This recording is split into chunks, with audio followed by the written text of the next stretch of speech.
with any refuge that you like to say, or join me in what I say. You're welcome to do that. And just one note, I'm going to update. I laugh every time I say it. I know it gets old probably. My website uh, with a list of books that have been meaningful for me, if that's of interest to anybody. And I'm also going to update the refuge thing that I say, which is on there also, because it also changes. I'm a perfect display of impermanence. All right. With that said, no more questions. Off we go. With a wish for all beings to be free. Free of the constriction and contraction caused by held belief systems and thought patterns. Free of the automatic reactions caused by learned and held emotional patterns. And free from the isolation and suffering caused by distorted perception. I will always rest in refuge as alive, vibrant, radiant, luminous, spacious awareness until awareness is ongoing, like the flow of a river.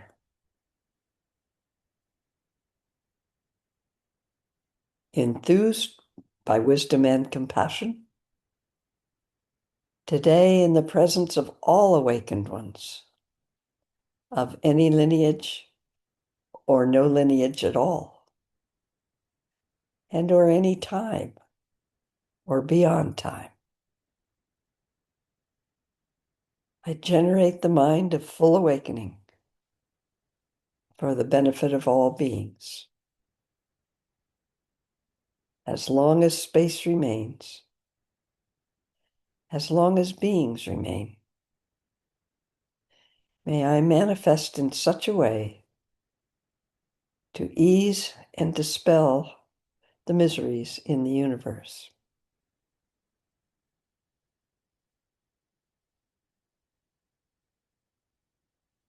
And that last one is in the process of transition to as long as space remains, as long as beings remain,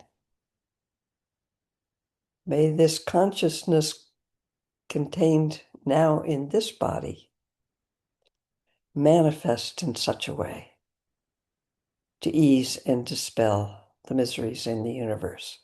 But I'm still playing with that. I think we often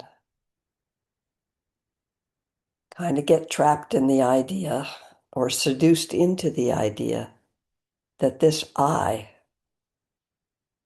is going to manifest again.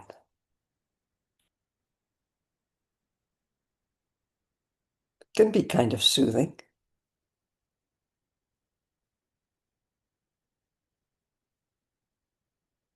Also can be pretty misleading.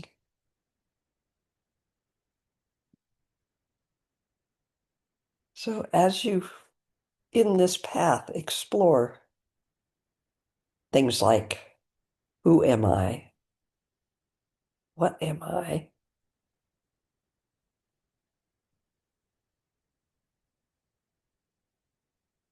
What is the alive awakeness or awareness that I share with all beings? Things like that.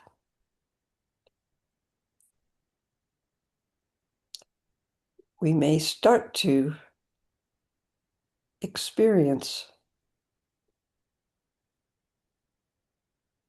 particularly our patterns, our habitual patterns.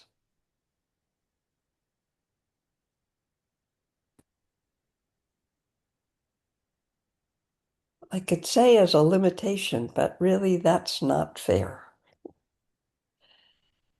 It is the creativity of aliveness that has formed these patterns, quite often at a young age, when we don't have much experience of things. Formed these patterns to try to protect our heart and to keep us from, perhaps, check for yourself, to keep us from looking underneath all of that. The good news is underneath all of that is the very experience of Buddha essence, whatever that may mean. Your true essence, beyond any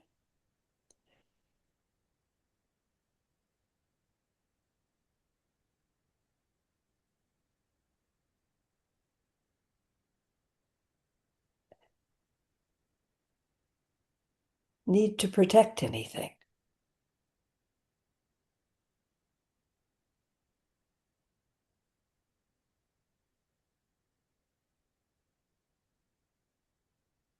Check that out for yourself.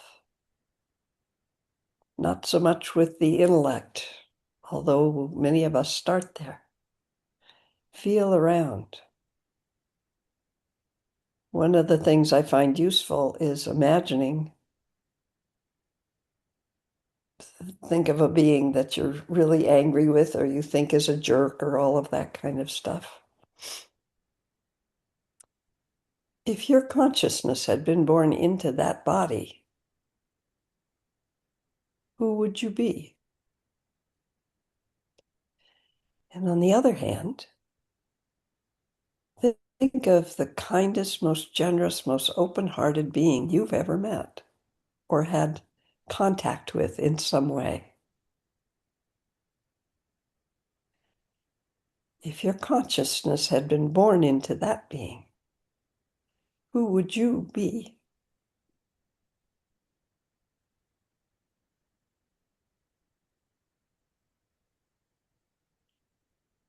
We say again and again that it is our experiences and the stories, the emotional reactions, and the sensations that arise for us through those experiences. Usually with other beings,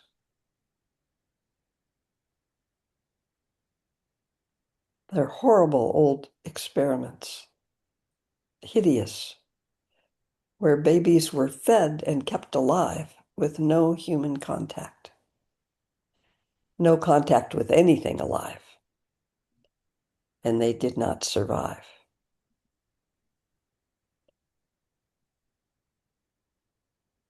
I don't like to think about that a lot. It's so utterly cruel.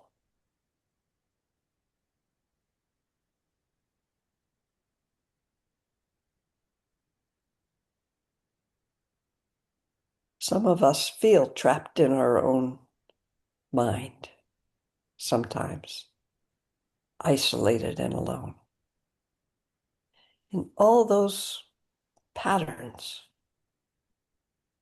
there's a Tibetan name for them. I think they might be well, I'm not going to mess that up. Klechas, something like that, or skandhas. Those are two different things. I'm not wise enough to tell you. Those patterns we have. The good news is, as I said, when they fall away, your essence is obvious. The difficult news for most of us is that underneath all that is a very, well, Lama Lena calls it a big hairy monster. I don't really have a name for it other than a primal scream, a primal fear. Has a little different flavor for different people. But all of that patterning, if you notice, is very busy protecting us from noticing what's underneath it that we're afraid of. Once again, if we're doing good news and difficult news today, what we're afraid of is an illusion. I can promise you that's true through experience. Not one I always can experience, but I know it to be true. Whether you call it fear of isolation, fear of death, fear of not surviving, fear of losing I, fear of, there's all kinds of things we can call it, but it's not very meaningful until you have an experience where all of that falls away.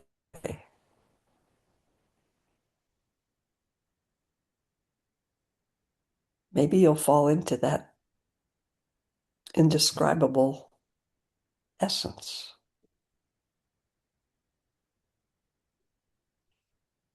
Maybe you'll fall into that thing that drives all of us.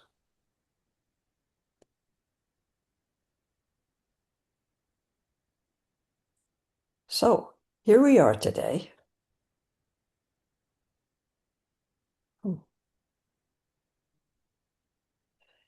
They're actually not separate. I just realized that. As long as we're in a body, there will be a survival instinct. We can view enlightenment or open awareness or any of those kinds of names as a goal, or that's what we want, and try to get rid of the survival instinct. And we can sort of feel the tension or what feels like a contradictory nature there. They're banging on each other. Oh, let me get rid of this and I want to keep this. Well, that sounds familiar, doesn't it? Can we let them just be?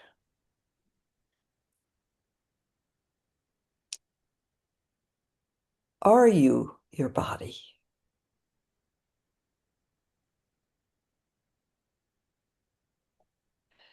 I'm not going to answer that.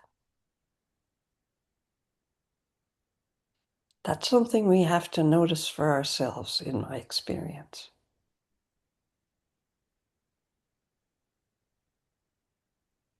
And just one quick story, and then I really want to do this thing today that is arising. If you've ever had, let's see, I want to include everybody. It's really easy if you've gone the monogamous, don't ever have any slips about that monogamy. But I want to include everybody because there's so many different lifestyles in our world. Thank goodness.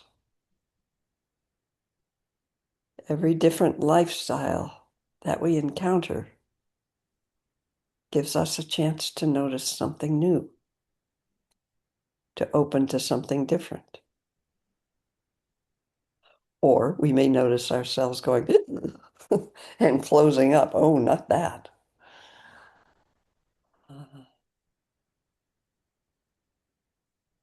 Almost all of us have something that's a taboo for us.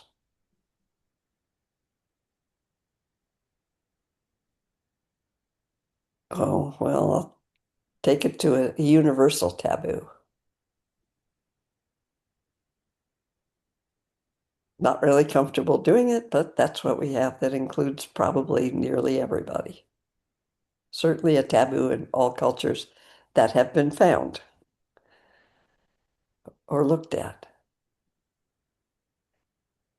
And that is, and it's broken all the time, don't have sexual relationships with your children.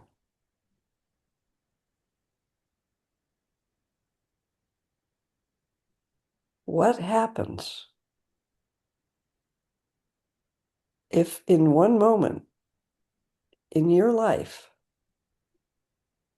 or let's not say your children, that excludes all kinds of people. It's really hard. Can you all find something that's a taboo to you?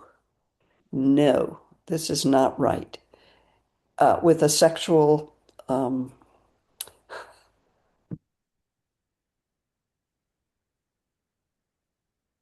connotation. Everybody got that? So you have that in mind. I happen to have monogamy, so that's what I'm going to look at. But whatever it is for you, your body may have responded to something, someone, something. You might have felt a stirring of sexual energy, which feels directed at something that is a taboo for you. And you probably either squish it immediately or make some judgment about it and think you're horrible.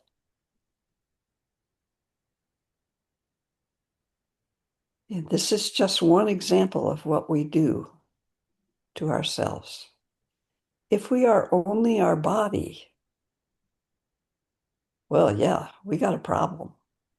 We can go ahead and feel horrible about ourselves. Or we can recognize we are in bodies and our body will have certain reactions. And guess what? We're not only our body, and we don't have to act on them. Notice this miserable tightness happening about sexuality across most of our world right now. How much of it is from people that are afraid, oh, I'll become that. Oh, no. Or my child will become that. Oh, no. These are physical reactions. Just one way of looking at and perhaps appreciating our bodies. Our body does so much for us.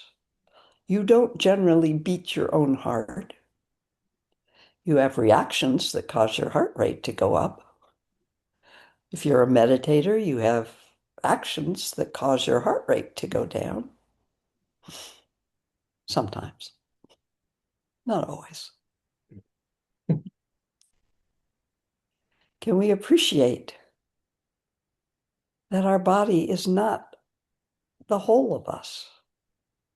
It is a wonderful vessel that allows our consciousness to perceive and experience, not for all of us, sight, hearing, taste, smell, touch. For some of us, touch is so important. If we are only our body and we judge it, how will we ever feel the experience? Well, and you all have felt it, of being touched, not in a sensory, well, nope, I'm not going to limit it.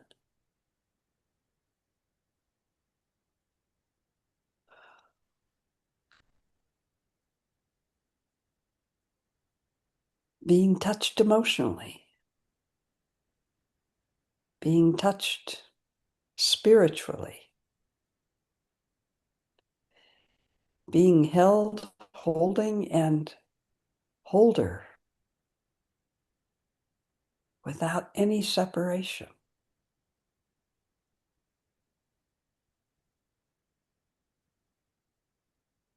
So physical sensations happen.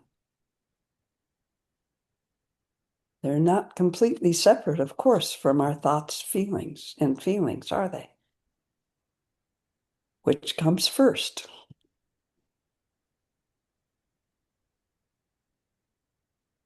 I kind of like to picture, from my experience, this little tiny uncomfortableness of sensation.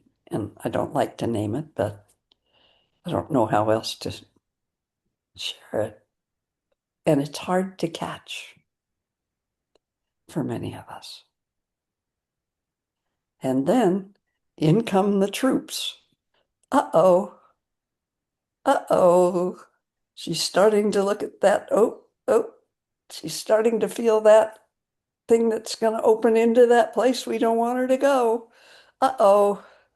Okay, everybody jump on board. Where are the thoughts to explain this?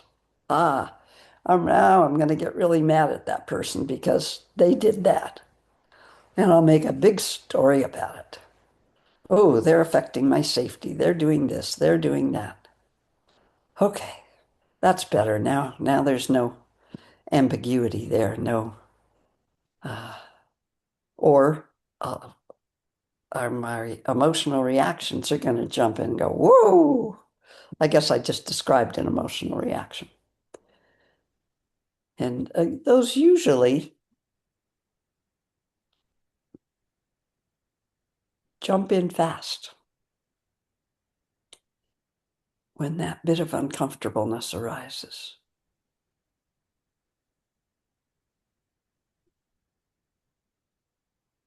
That's my experience. Find yours. Lama Lena's experience is that her thoughts create all the emotions and all the sensations. Not my experience. Uh-oh, who's right? There isn't a right. Follow them all back to where the original stir occurred. And what I'm pointing at is that there is a possibility, a potential to feel the initial wind stir. I don't know what word, which then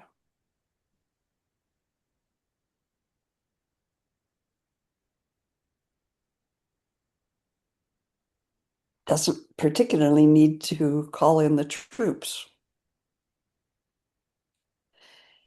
If you have the ability, or no, that's not right. We all have the ability. If you are lucky enough to catch that bit of stirring and just be with it,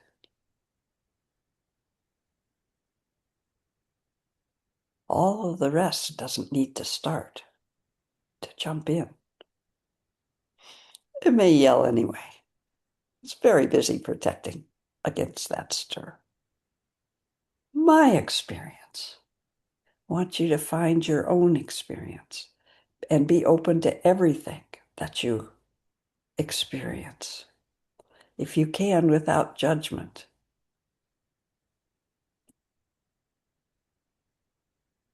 Or experience the judgment fully.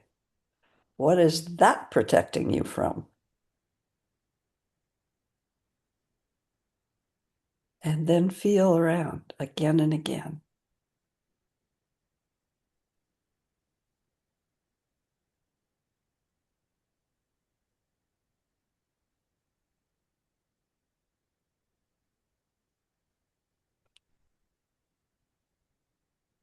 I share more experience than probably personal experience than I probably would choose to. It just happens.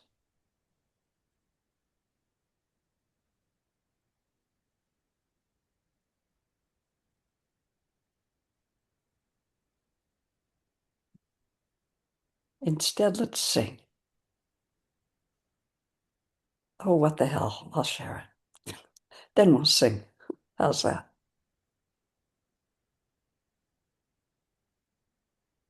I don't like stories in the past that try to tell us why we are how we are today.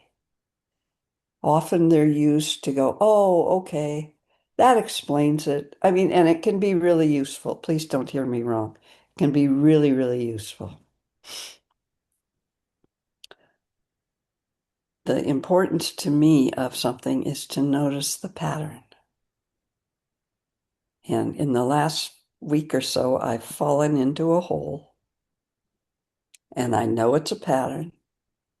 I know it, and I can't shake it. And the more I try to get rid of it, the stronger it gets. And I followed it all the way back. Not that I haven't done this before, by the way. Some of these patterns are pretty deep and they will pop up when the circumstances hit that again, or it feels like they're hitting it again. So I laid it all out,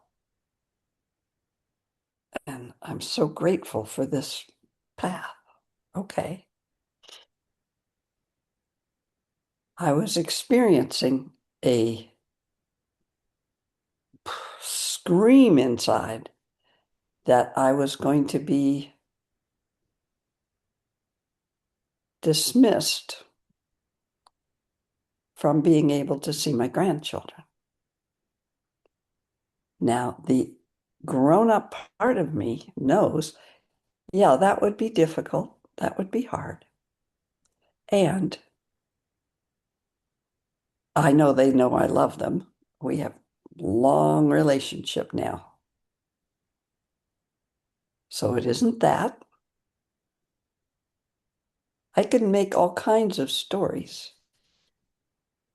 How do I, let's ding.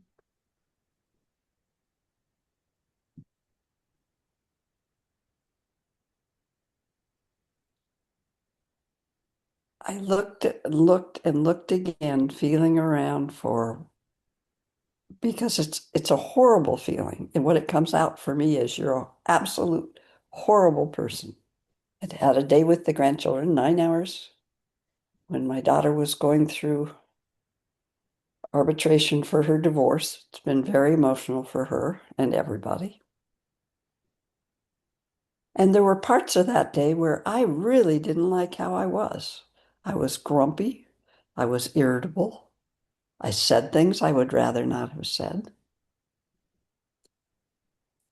And by the end of the day, we all three, two kids, grandkids, and me came back together again. And it was wonderful. I won't go into the whole experience, but we talked about it. And both of them shared what they felt. We did it with a scale of on 0 being the best ever, kindest person, and 10 being the most disastrous, critical, judgmental mess. And they each had their own score. And we just let it be.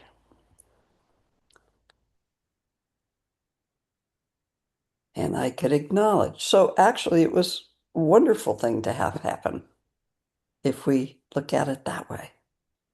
But what it took me all the way back to, how do I make this short?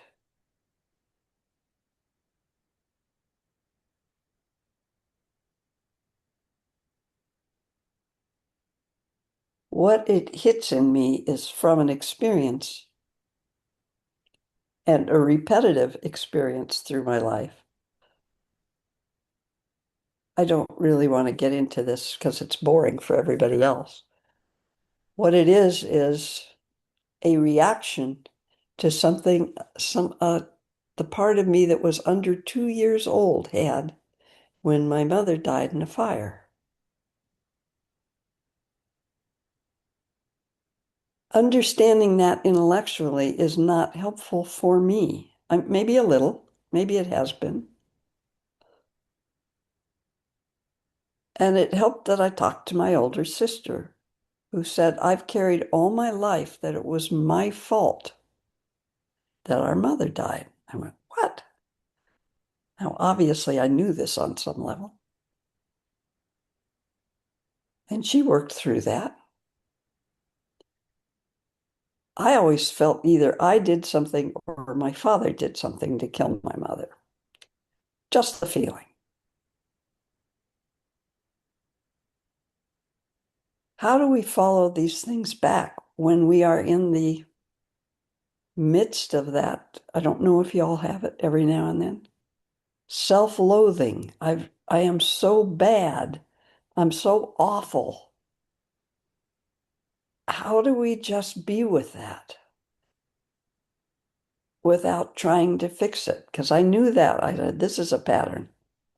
And if I try to fix it, it's just going to get tighter. So I knew it was a pattern. And I used all my tools and it would not let go till I recognized it's still not completely let go, but it just has more space around it. And it's so obvious. So we have a little almost 2-year-old and we have a 5-year-old, about a 5-year-old. The 5-year-old is crying most of the time, her whole life. I caused my mother's death because I couldn't get the 2-year-old to be quiet. So we had to get out of the house because our mother had a hangover and we were bugging her. Okay, my 5-year-old sister thinks it's her fault because she couldn't keep me quiet. Well, what's at the source of this? The 2-year-old. I mean, this all seems so ridiculous on one level to me. And yet, so it's what we do. We make something because we can't stand how we feel about ourselves if we, and then we make this story that somehow gets part of our life under everything. Well, guess what? Patterns follow patterns. And in my family, the pattern was people being dismissed out of the family. Isn't that funny? And people dying. So here is a lifelong pattern, started at before two, of I better be perfect. It's the best words. It's not in words. It doesn't come in words like this at that age. I better be perfect, or someone's going to suffer really badly. They'll either die or they'll be shut out.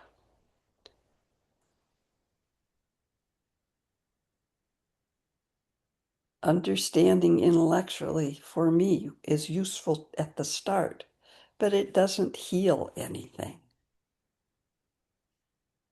Can I be Chenrezig if need be? Nope, couldn't do that. If you think you're horrible and it's a sensation. It's not I can make words about it, but it's just a sensation of being awful, awful, awful, something awful wrong. That's the best word. Something awful wrong inside me.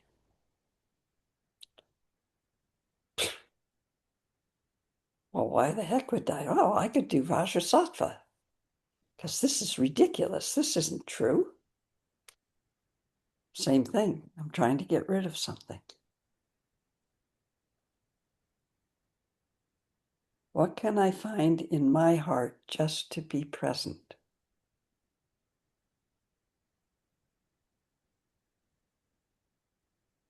And then all of a sudden, the heart gets a little bigger.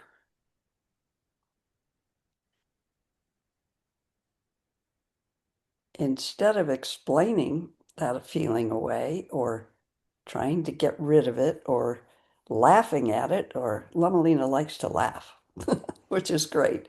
That works for her. It's not going to work for me in this. It doesn't feel very laughable. Uh, yeah, I think it's great. If you have the ability or the potential or the capacity to just laugh at all of that, awesome. I'm happy for you. Doesn't work that way for me.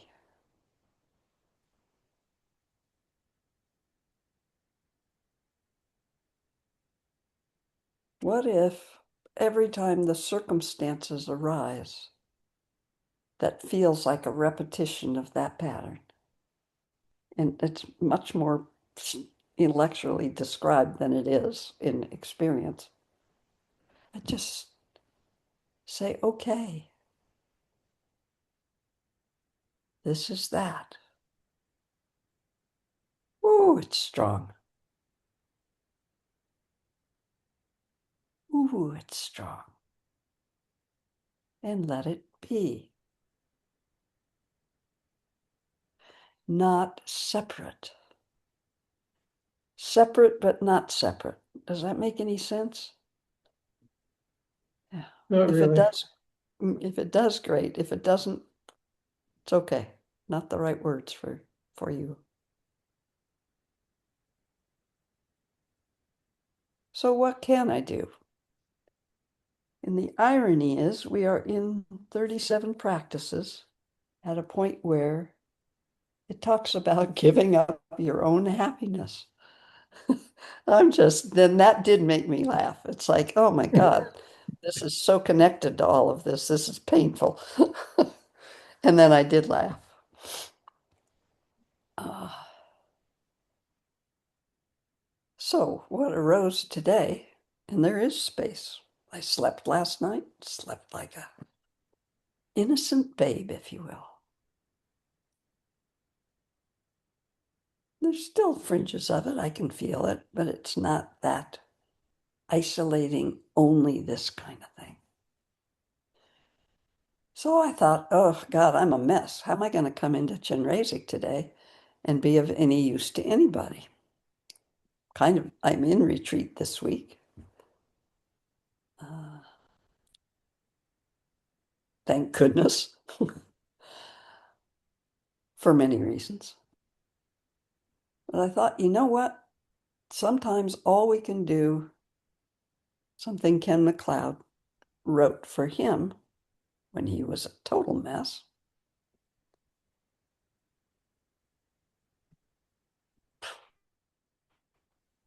His description in retreat, and all he could do was Tonglen. He took in all the suffering and he was experiencing it. And he would breathe out anytime he ever felt joy or happiness or anything. He'd just give it away because he wasn't having any of it then anyway, right? That's all he could do. Not to try to make everything be happy, not to try to get rid of anything. It's just the only practice he could do. So I don't know. I'm not going to make a linear story out of it. Oh, well, why the heck don't we all just take some time to sing? Sound being, as someone in this very group said to me one time, I watch what my sound is, what sound I'm putting out into the universe, because I don't know where that begins or ends.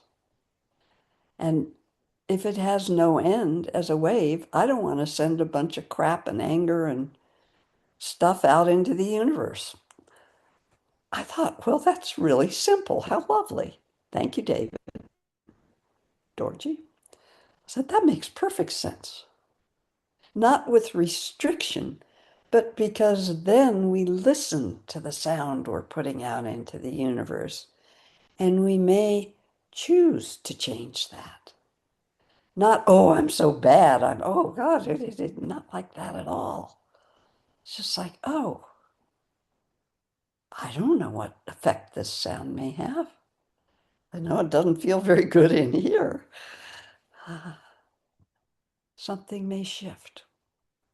So I wanted to invite you, it may have gotten dark where you are, either to do this as a way of calling up images, or, which I may do, we'll see what y'all want. We're all doing the same thing together if you're game. If you have some light outside,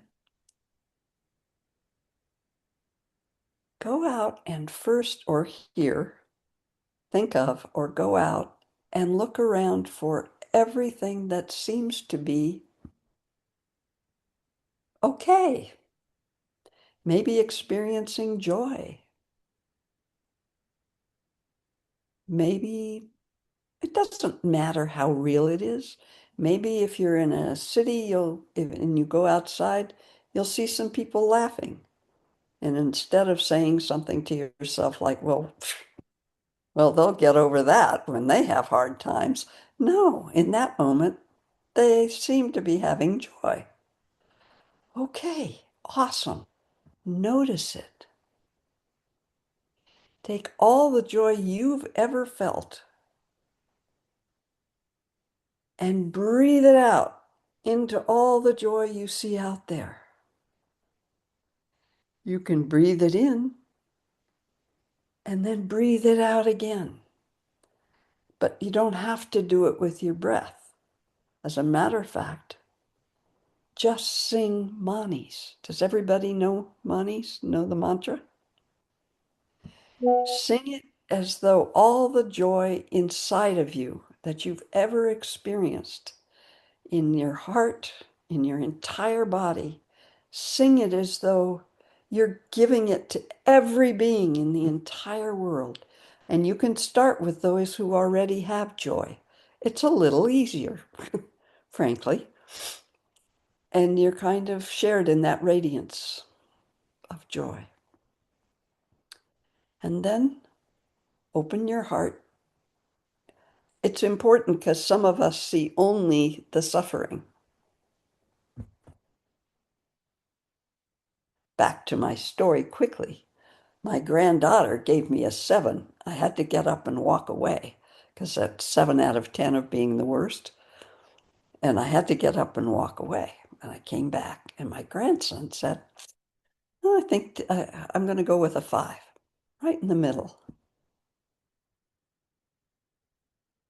And my granddaughter had already said, wait a minute, I want to change that, what I said. And of course, I got in the way of that. I thought, no, you're upset because I got a little upset.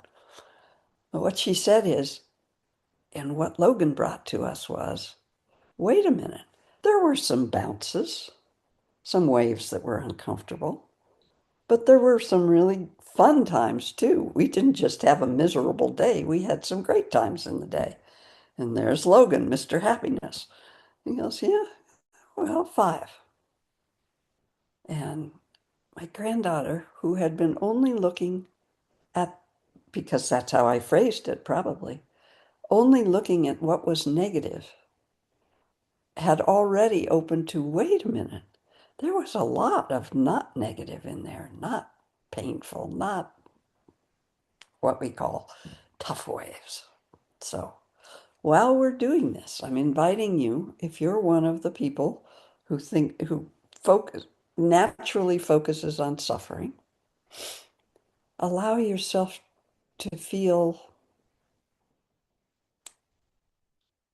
something beyond that, to see, to experience something beyond that. And sing manis. And then allow yourself to become aware of suffering. Maybe you're hearing a couple fighting. Maybe you're hearing experiences in your own life. Sing manis to the being that is not you in this moment, but that continues to suffer from experiences that are not happening now, which is, by the way, all of us. And sing manis to whatever arises, whatever, no editor. Maybe for you, you see someone on the streets that you project is suffering. Very likely they may be. We don't know for sure, but we feel suffering. Sing manis, not to change anything, just to take that joy, whatever joy you felt, and offer it out here. Let your heart open.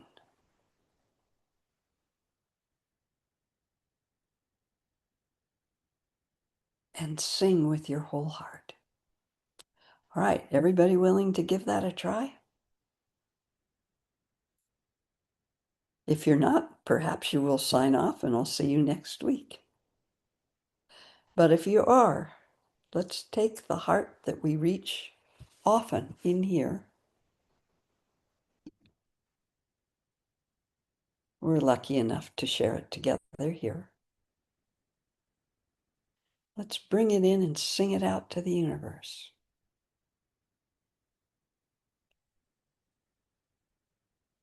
Okay. If you want to do it in your own mind, that's okay too. If you're in a city and you're afraid people will think you're crazy, put some earbuds in your ears and you'll just be singing along to a song. Too bad. Or just sing anyway. Quietly, loudly, but with that very full heart. So if you need a moment to call that up or to allow that in, if you have a mala, feel most free, even highly recommended in the Tibetan path. Sing it into your mala. Sing it everywhere where your attention opens, as though your life depended on it.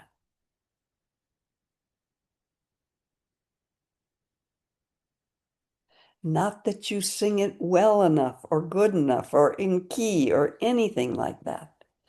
Just with that, not desperation, just that, well, I think I've said enough.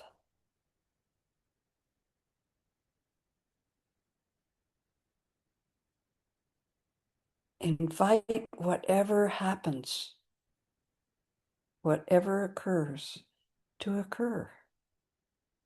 Maybe you'll feel Chenrezig.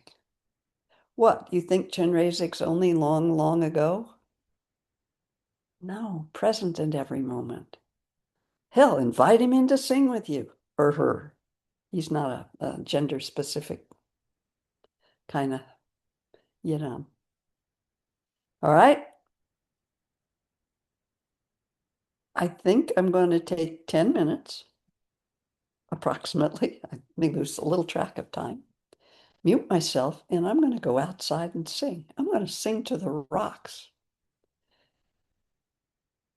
Because in the Cherokee tradition, rocks hold all knowledge. Not all wisdom, sorry. Rocks hold all wisdom. It can't be lost forever. And I have a creek out there. Water is running. According to Cherokee tradition, water carries all wisdom throughout the world. Well, that's fun.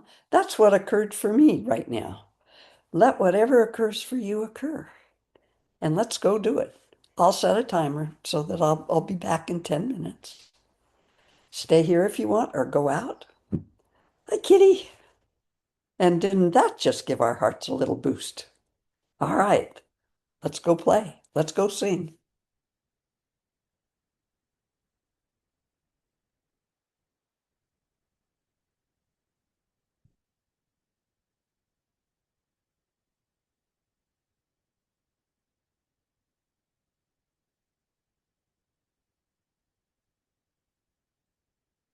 Mute.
I didn't know if anybody would come back. I'd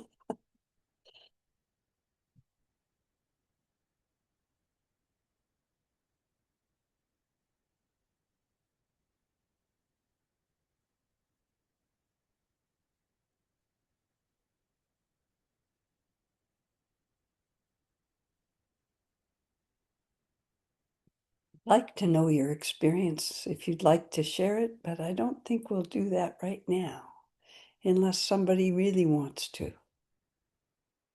We'll just sort of let it ripen however it's ripening. How does that sound?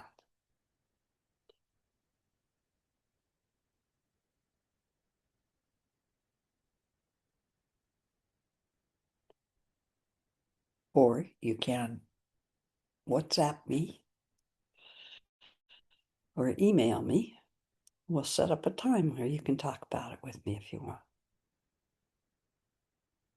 Only have one question. It may have gone in many. I had no idea. Quite honestly, that's something I've done before. But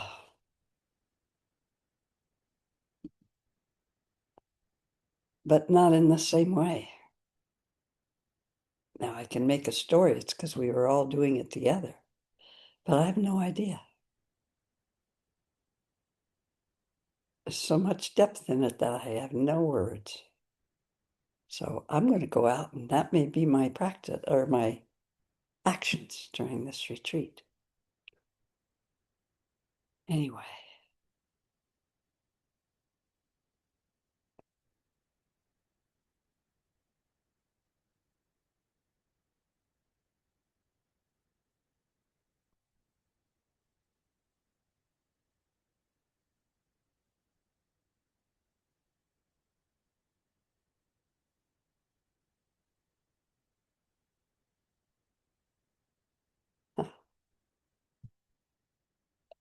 debating. I'm having a little inner conflict debate. Guess I'll just throw the question out there. It doesn't need to be answered. Did you lose anything by giving it all away?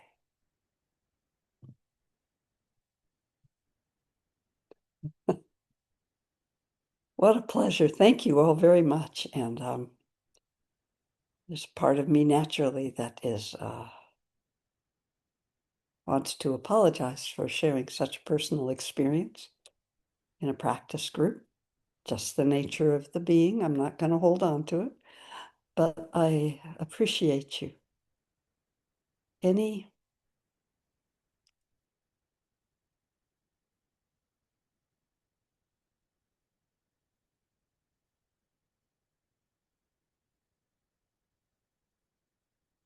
No, leave it be.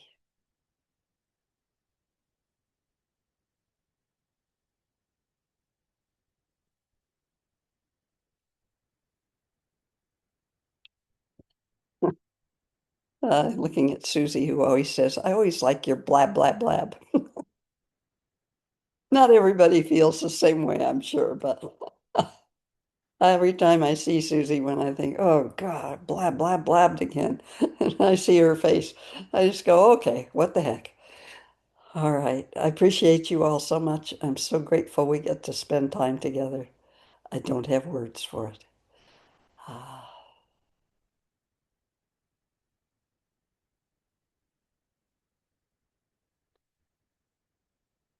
oh, shoot. Let's just not hold on to anything. Make a story about it. Concretize it into a practice to make us feel better. Do anything at all, other than maybe sometimes we'll just sing manis. All right. May all beings have such opportunity, such conditions.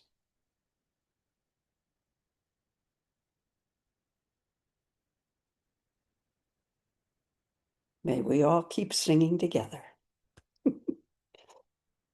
Love you. I'll see you next time I see you.